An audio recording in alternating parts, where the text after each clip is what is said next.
Good evening. A warm welcome on this appropriately cold and wet November night. A particularly warm welcome to those of you who gave up watching the Brazil World Cup game to be with us tonight. Thank you. I'm Finn Kennedy, Artistic Director of Applied Stories, who produced these dramas for the National Archives. I'm also the writer of one of the plays, Persons Unknown. To say that I hope you enjoyed tonight's dramas doesn't feel quite right. I appreciate that these won't have been the easiest stories to hear. This was a grim and brutal period. If they were difficult to listen to, believe me, they were difficult to write, though neither, of course, as difficult as living through it. I only hope we've done justice to those who did, to those who lost their lives along the way, and of course, to the extraordinary archival material which inspired both plays. We must also pay tribute to our brilliant director, Anastasia Asekafor, sound designer Farrokh Sultani, and the wonderful casts who brought these worlds to life with such humanity and flair. With me tonight to unpack the material we have from this period and its relevance for today are my co-writer Barbara Bergin, author of our first play, The Bulletin, and two members of the National Archives team, Michael Mahoney and Iqbal Singh. Sadly, Will Butler, the Archives Head of Military Records, who we heard from in the introductions, has had to send apologies due to ill health. Thanks to Iqbal for stepping in. Barbara Bergin is a writer and actor who makes original work across TV, film, audio, and theatre. Her current area of interest explores new narratives of the Irish Revolutionary period. Recent work includes 14 Voices from the Bloodied Field at Ireland's National Theatre, the Abbey, where she also has a new play under commission. Barbara also works in areas of social exclusion, creating work in prisons with people in addiction, traveller women and young people. She's the recipient of an Irish Times Theatre Award, an IFTA Award and a Markowitz Award. Michael Mahoney is a Learning and Outreach Officer at the National Archives.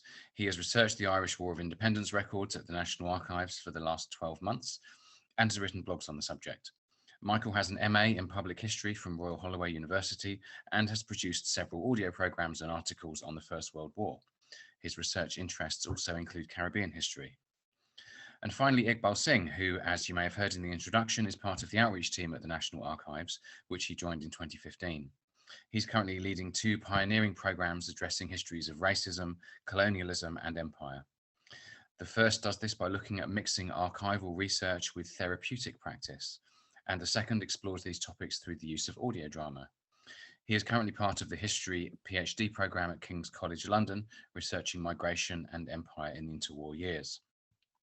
Please join me in giving them all a warm virtual welcome. Hand clap emojis in the comments will be fine. In a moment, we'll dig down a bit more into what exactly the National Archives holds and the process Barbara and I went through to create these plays. As we go, our virtual audience, that's you, can post questions and comments in the chat box on the right of your screen, which I'll try to keep an eye on, get through as many as we can after I've asked a few openers. But I wanted to start with a question about feelings rather than facts. Part of the unique power of drama, and historical drama especially, is to bring roaring back to life what it felt like to live through tumultuous times. So I wonder if I could start by asking each of our panelists to say a few words about how tonight's double bill left them feeling. Barbara, can I start with you? Yes. Well, unsettled, as always. I think anytime you kind of bring this material to life and put human voices to it and put people in concrete situations, it still stirs up these kind of feelings of what it must have been like to have to make these choices and live through this really dark period of history. So yes, unsettled still is always kind of feeling I come away with. Yeah.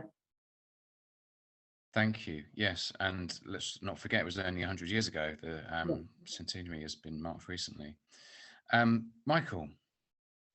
Yes, well, I would echo what Barbara has said, really. Sadness was my reflection, really, that people had to experience this. And many of those involved were very well-educated, middle-class individuals who should have, in ordinary times, had pursued, careers.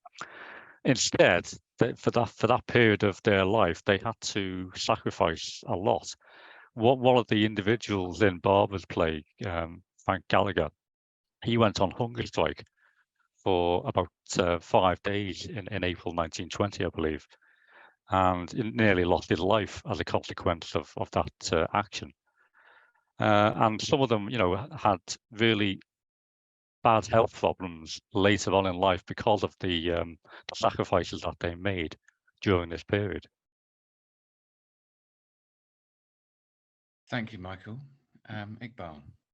Yeah, no, I mean, it's the scope of the plays left me, amazed at the amount of work you both have done, and certainly the emotion, certainly in the second play, was particularly striking. But yeah, I'm just left again, thinking deeply about many of these subjects and wanting to learn more and find out more. I mean, they're difficult histories. We have to face up to them somewhere. And I think somewhere in the beauty of the way you produce these plays, both of you and the team, and I'm not being biased about that, is that there is some beauty just in the creativity underpinning it to tell these difficult stories. Well, thank you. That's really lovely to hear. Barbara, I wonder if you could say a bit more about your experience of coming to visit the archives back in, I think, spring this year, and what you found there and how it led to your play, The Bulletin. Well, I spent a week there in, I think it was April, and it was incredible because, like, the archives that we hold in Ireland about the period, it's really well documented revolution, and we've lots of kind of testimony, and there's been an awful lot of work done in Ireland during the decade of commemorations, lots of new histories and narratives coming out. So it was really interesting for me then to come and look at the archive in London and to see what was held there, and the difference in the documents and stuff that I was looking at was kind of incredible. You're looking at I suppose you're just looking at it from the other side completely, and it's fascinating, absolutely fascinating. So I mean, just the range of things that we were looking through, and to see, I suppose, events that you're familiar with from a completely different perspective, and holding documents in your hand that have been handwritten, and like looking through Basil Clark's notes on propaganda, and you see his little doodles on the page, and so it's kind of incredible. It just makes it, like, again, so human, that like someone was writing this down in an office in Dublin, confused about what was going on or how to get out of it. Yes, we found some incredible stuff as well as we were going through the files, like propaganda ideas, particularly because we knew we were going to be focusing on these, possibly around the Bulletin and also the courts of inquiry.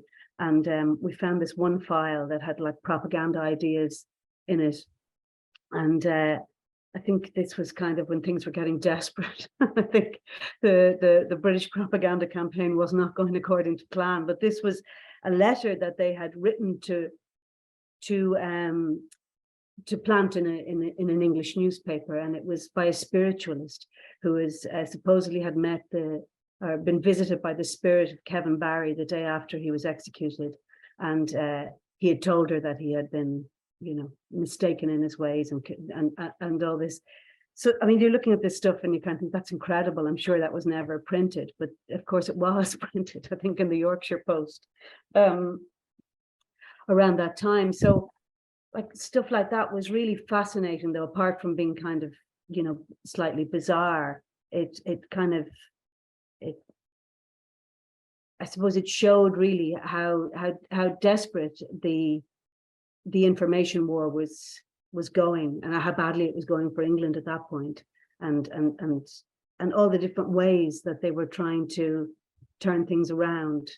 I suppose that was really interesting. You always assume that, like, the big colonial power has it all together and is going to know exactly what they're doing all the time. So I think it revealed a lot of I suppose that sense of things not going according to plan, and people just firing things off and trying to make something stick. Thank you, Barbara. Yes, I mean, I echo all of that with the research that I did alongside you into the courts of inquiry, which perhaps we'll come to. Michael, you also study this period, and I've noticed a difference between how it's remembered in Britain compared to Ireland. Could you tell us a bit more about exactly what the National Archives holds on this period, what draws you to it as a researcher, and the significance of these once classified records for relations between our two islands today? Okay, thank you. Well, we hold a lot. I mean, because we are the government archive, we hold a lot of official documents. So I'll just run through very quickly a few of them. We have records of individuals who joined the Royal Irish Constabulary and the Auxiliary Division of the Royal Irish Constabulary. So we've got a lot of English recruits that join in 1919, 20, 21. We also have lots of files, colonial office files, which record the day-to-day goings on, the day-to-day activities of the Royal Irish Constabulary during the war, and they are cataloguing the incidents of attacks and murders. So you're basically seeing a decline in the old RIC, which is why Churchill and government ministers institute the Black and Tans and the auxiliaries in 1920. We also have War Office records relating to the conduct of military operations by the British Army in Ireland, and I found those most fascinating. Because particularly one of those is the burning of Cork, and it goes through step by step what happened in the Cork case, and that file was not released until the late 1970s, I believe. And we also have in the WO collection, the War Office collection, obviously the Court of Inquiry in lieu of inquest, which inspired the Persons Unknown audio plays. In looking at the international perspective, we also have files on the Foreign Office records, and that gives you the international perspective of governments all around the world of what was going on in Ireland. And that might have been one of the reasons why Lloyd George came to the negotiating table. What inspired me? Well, I actually didn't know very much about the Irish War. I only came to this late last year. And when I first found the fake Irish Bulletin document, I had no idea what it was. And it led me to do a Google search, which came up with the name of Kathleen McKenna. And the rest is history, really. When I met Barbara, and Barbara told me all about Kathleen McKenna. Yeah, so that's basically what I've been learning from the last 12 months. Thank you, Iqbal. Michael, could I, we had a note about the sound. Could I ask each of you, when you're not speaking, to mute yourselves, just because there's a bit of echo, I think, on the line. Iqbal, this is our fourth collaboration bringing the past to life via audio drama in this way. I wonder if you could say a bit more about why the Archives commissions these dramas, their future use, and how you would like the general public to engage with the records you hold. I mean, I think in a nutshell, the commissioning of these dramas is about bringing out the sort of very human stories of people, everyday people, and some of the points that Barbara just made. I mean, also in terms of just looking at the empire, at times its confusion, its anxieties, its incoherence. I think it's really, really important. It's only by doing that sort of quite close work that writers like yourselves do that we can start to really draw this out. I think its applications are multiple. They do certainly attract audiences, and that's the desire, that we can really, attract even more audiences to our work and what we have here. So I hope I answered those questions. There may be something else I've just missed to remind me. No, I'm sure there'll be time to come back to it if necessary. I wanted to open it up to some questions from the floor now, and forgive me with one eye on the clock if I elide some of these. We've had a couple of questions about process, Barbara. One from Catherine asking, for us writers, how did we approach the archives and select material to write about? Was it overwhelming? And another from Ruby asking, since you looked at the archive material for the source of your stories, could you share other angles or side stories that didn't eventually make the final cut? And can you tell us a bit about the process of how you arrived at presenting the story you wanted to tell? Barbara, you've spoken. I mean, I was very lucky in finding you. I think it should be said, in that you were already an expert in this period because of theatre pieces and research that you were doing anyway. I wonder if you could say a bit about how you and I worked together and kind of fairly organically, it felt like, alighted on these two different angles and pieces which we took on. You're on mute still. Yes, at first, yes, it was overwhelming because there was just there was so much there, and we knew we had a kind of limited amount of time to gather information. So I know for me anyway, the week I spent there, I was just like going crazy looking at stuff and photographing stuff and just kind of soaking up as much as I could and thinking at the back of my mind, at some point, all of this is going to have to, you know, boil down into something. And I think we had a couple of conversations as well over the week. I mean, the courts of inquiry, obviously, those records are really grim reading. You know, there was lots of other stuff as well, like there was copies of the Black and Tan newspaper, the weekly summary that we came across, the Fisher report, Warren Fisher's report about Ireland, which was really interesting, and which it was something I went back to then when I sat down to write. And do you know, I suppose the difficulty was as well, you know, certainly in writing the Bulletin, was that it's more of a sweep of the period. So it was about how to get the information across and it's still being accessible to people who might know a whole lot about the period, and also to cover that sweep of the I suppose the propaganda war and how successful the Bulletin was in that. So then I suppose you have to boil it down into something. So you're trying to get a few different perspectives. And then I was really struck by the Mark Sturgis diaries because they're so readable and so entertaining as well, do you know, as well as being quite an interesting document. But they also cover in some way his journey during that time.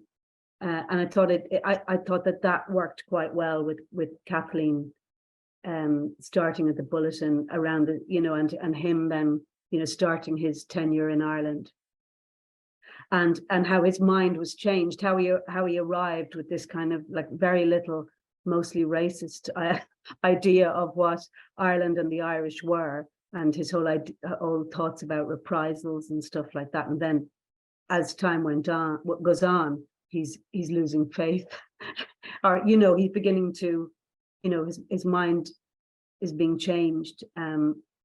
And while the diaries are, you know, they were always written to be read and to be published, so, you know, they're useful in some ways, but certainly I think they give an interesting insight into that kind of colonial mindset. And so yes, I think I was trying to narrow it down into some kind of a time period.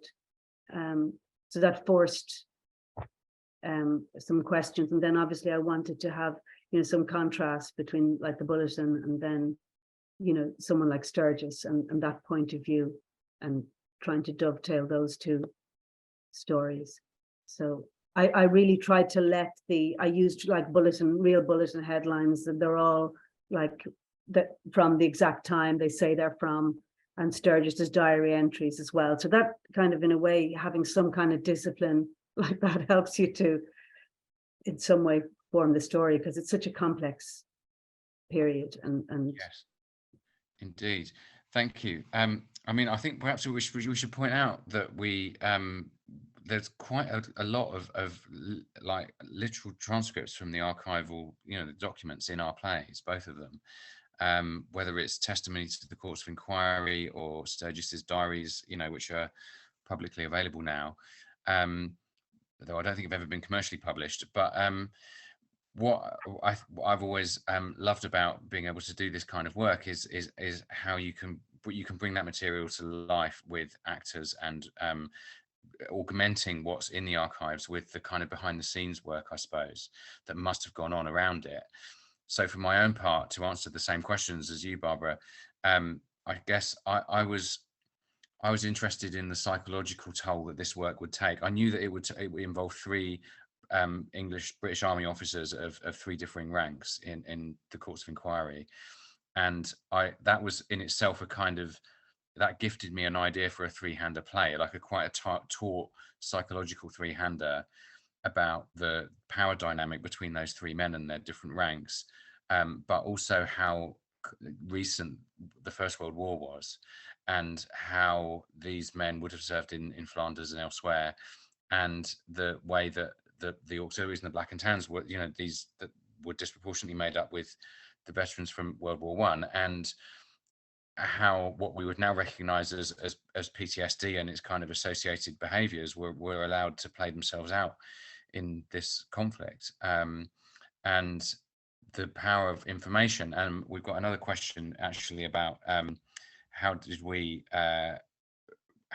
alight on these particular subjects, and I think we should also say that the archives are fantastic clients, in that they always come to me with the brilliant ideas for a kind of quite a clear sort of historical period, which has a beginning, a middle, and an end, which they've got fantastic archives related to, and which naturally has a kind of structure to it. That's certainly what happened here, is that we were approached with this idea from Iqbal and his colleagues about the power of information in a conflict like this, and 2 companion piece plays, one of which was about trying to get information out there, your play, Barbara, The Bulletin, versus mine, Persons Unknown, which was about suppressing it, and the way the courts of inquiry were entangled in trying to keep quiet the what was happening with the Auxies in the countryside, and all this before an age of mass media and of course social media, where it really was about who could influence the print press, and the way that the Bulletin in particular was so smart in not going for a mass audience, but going for a very targeted publication, which was the influential people of the time, the opposition MPs, the American politicians, and sympathetic politicians in countries as far afield as Latin America and Europe, often with a Catholic connection. So we were quite lucky in that we were gifted this idea of a double bill about the power, the propaganda war. So I hope that answers some of the questions about how we alighted on this. It was very much a sense of can we, having done this is actually the 4th collaboration I've done with you, Iqbal, so we're kind of quite practiced at going, you kind of come to me with ideas about, let's do something about this period, and the structure is kind of there. I'm going to look at some of the questions that we've got coming in from the floor. I hope I've covered some of them. We've got one from Diarmid about whether there were much use of anti-Irish generalizations in the contemporary record. That would be quite interesting to hear from the archives, whether you come across like outright racism, I guess, in the official records. We certainly assumed some of it behind the scenes, Barbara, and maybe you saw some of it. Some lovely comments about the work that we've done. Thank you. Someone's brought up the Weaver Street bombing in 1922. That was slightly after the period that we researched, but I don't know whether Michael or Iqbal or indeed Barbara, whether you can speak to that. And finally, a question about the connection between the Irish and Indian struggles, pre-independence, India, Pakistan and Bangladesh, and nationalisms. So forgive me for combining our questions, but I wonder if anyone on the panel would like to take on those 3 things: anti-Irish things in the record, Weaver Street bombing, and the connection to the wider empire. Well, I'll take on the one of them. So yeah, in terms of like anti-Irish sentiment in the record, yes, I certainly would have noticed a lot of it. I think that was the general, like in the communication, like even in the Fisher report, which in some ways is quite an interesting and an enlightened document in some ways. There's this kind of sense all the time underneath that there's lines I've taken from that in the Bulletin, the Irish are, have been treated as mischievous children and they've grown up like that. And, like Sturgis's lines, about like they're peppered all through his diaries, this quite dismissive view.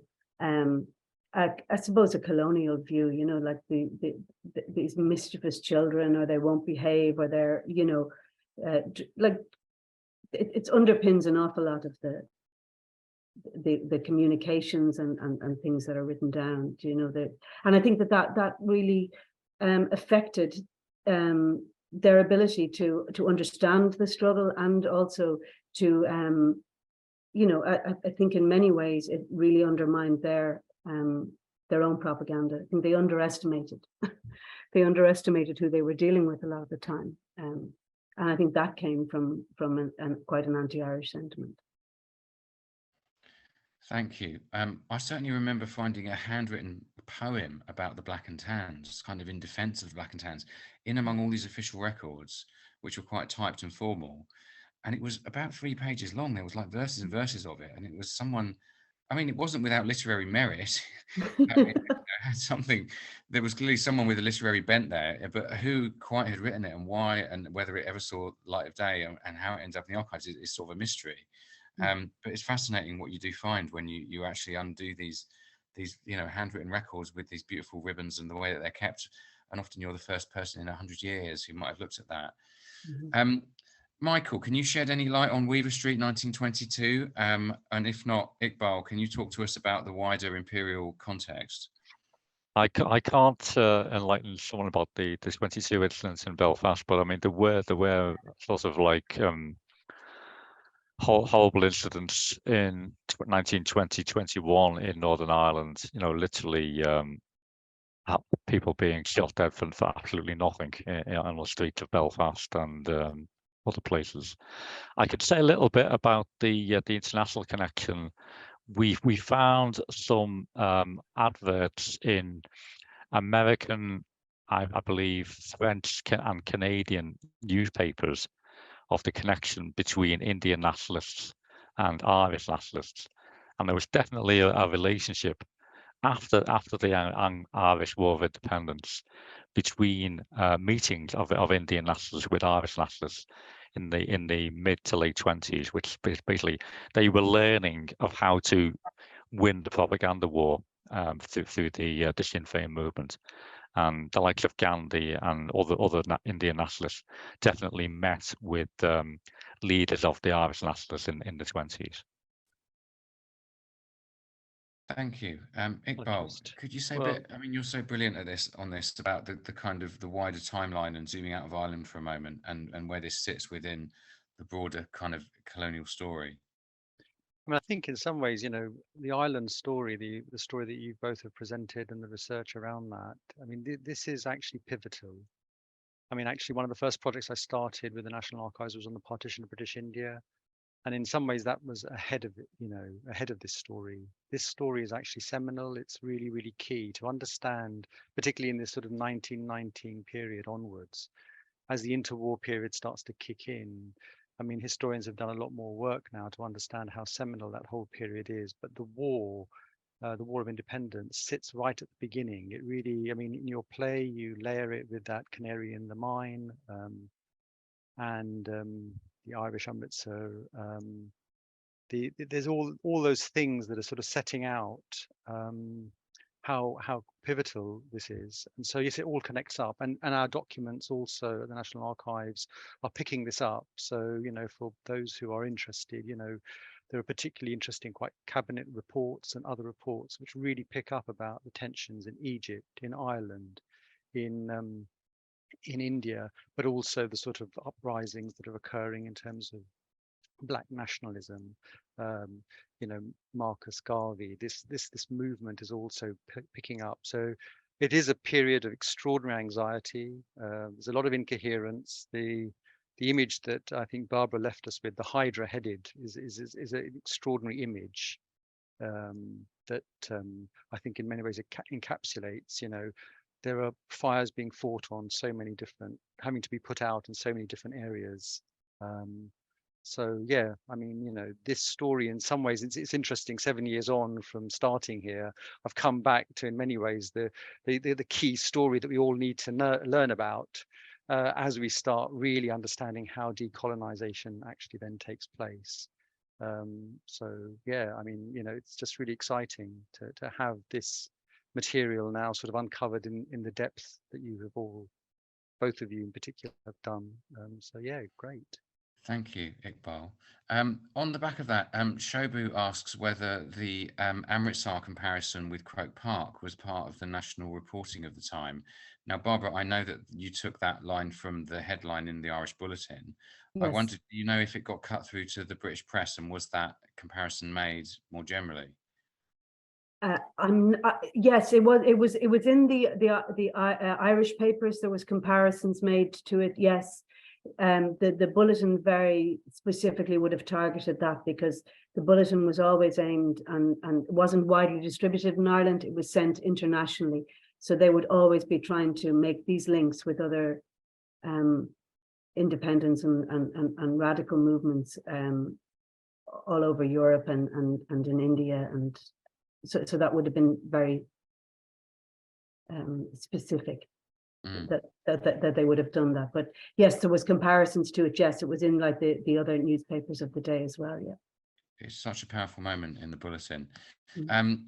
Barbara and perhaps Iqbal, Naomi is asking about Maud Gonne, who played an important role in bringing together Irish and Indian nationalists and impressing that they had a common cause before the Easter Uprising of 1916, and she was based in France. Is she a figure you've come across, and can you say any more about her influence? Yes, of course. Now, for many years she did live in France, and she had she was pivotal in terms of distributing information, and very influential within that way. Obviously, she doesn't come into the kind of the smaller world we're picking for the Bulletin story, but as yes, and Maud Gonne was really she founded this movement of women called Inina na hÉireann at the beginning of the which means the Daughters of Ireland, for nationalist women who weren't allowed into other nationalist circles or whatever. So she and they were quite radical kind of feminists and nationalists, and they were kind of the precursors, if you like. They eventually got amalgamated into Cumann na mBan, which was the women's auxiliary organization to the Irish Volunteers, and all through her life, and all through the War of Independence and during the Civil War and afterwards, Maud Gonne was very active in terms of spreading the wider word about Ireland, particularly in Europe, where she had a lot of influence. Thank you. Iqbal, has she turned up or Michael, indeed, has she turned up in your research? My research, no. I did want to say though that again, going back to this thing of insurgency, counterinsurgency, I think again this whole story has so much to teach us, in terms of many things that we can still observe in our world. So it's a really, really important story. So just wanted to add that in. Thank you. I'm aware of time. We must draw us to a close soon, but I wonder if I could close with a final question to Iqbal and Barbara. Iqbal, your bio mentions a project mixing archival research with therapeutic practice, and Barbara, yours mentions work you do in prisons and with marginalized communities. To what extent and in what ways do you think excavating traumatic historical periods such as this can help contemporary communities heal or come to terms with the past?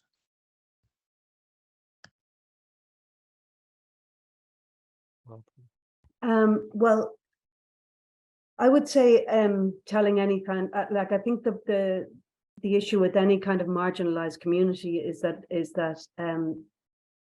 that they always are dealing with polarized opinion, and I think that telling stories and like once you dive into a story like what we were doing with the archives, and when we start to kind of humanize the stories and move people around and put them into everyday situations, it just becomes so much more nuanced. You have to open to so many different points of view, and narratives are completely complicated by doing that, and that's a great thing.